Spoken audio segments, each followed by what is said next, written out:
Šiuo metu vyksta paskutiniai atkasamieji žemės kasimo darbai. Ieškomas vandens nuotėkis, kurį planuojam šiąnakt likviduoti. Likviduojant šią avariją dirba maksimalios bendrovės pajėgos bei pasitelkti rangovai. Prieš nutraukiant vandens tiekimą mes atvežėme į Pilaitės rajoną 2 vandenvežes, taip pat į mokymo įstaigas, gydymo įstaigas pristatėm vandens talpas. Priežastys turbūt pagrindinės, kad ekstremaliai sunkiai yra likviduoti šitą avariją, nes stengiamės dienos metu Pilaitės gyventojams palikti vandens tiekimą ir stengiamės avariją likviduoti tiesiog esant nutekėjimui, dėl ko apsunkinti yra žemės kasimo darbai ir tai užtrunka laike. Ir atjungiam vandens tiekimą tik tais minimaliai nakties metu, kai visi gyventojai miega.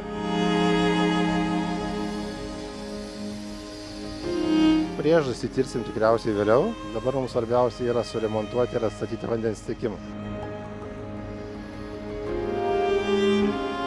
Atnaujinus vandens tiekimą rekomenduojame šiek tiek nuleisti vandenį krane ir to pasėkoje turėtų vandens kokybę atsistatyti prieš tai buvusią. Jeigu vandens kokybė neatsistatytų, visais atvejais kreipkitės į Vilniaus vandenų avarinę tarnybą.